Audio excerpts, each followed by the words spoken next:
An enormous milestone.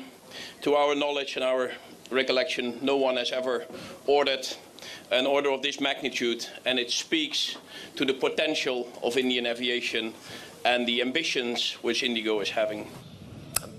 IndiGo CEO Peter Albert's there. For more, let's bring in Katrina Nicholas, who leads Bloomberg's Asia transport coverage. And Katrina, what does this really tell us more broadly about aviation, and particularly aviation in India?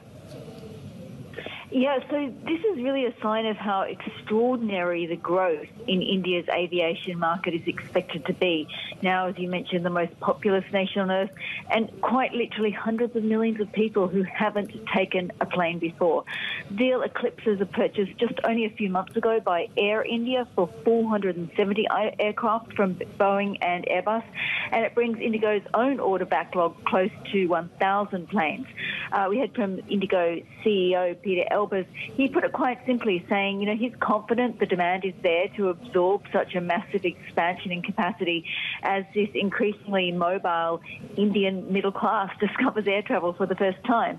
And, IndiGo itself is an extraordinary growth story. In the space of less than 2 decades, this carrier has gone from a startup to India's main airline with a market share exceeding 60%. Air India, meanwhile, is also trying to capture some of that market potential. It's reinventing itself under the new ownership as part of the Tata Group. Yeah, and they're set after this deal to really dominate the skies there. Meanwhile, let's talk about Sing Air and Cathay Pacific, because, just given the gap that we're seeing in market cap between these two airlines now, you can really see the different paths that are being paved out after COVID. Yeah, so again, two very dominant carriers in other parts of Asia, and both unique in that they've got this huge international network, but really nothing to speak of domestically at all, given the small size of Singapore and Hong Kong.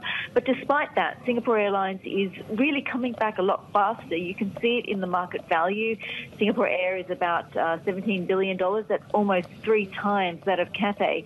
4 years ago, the difference was only about $2 billion.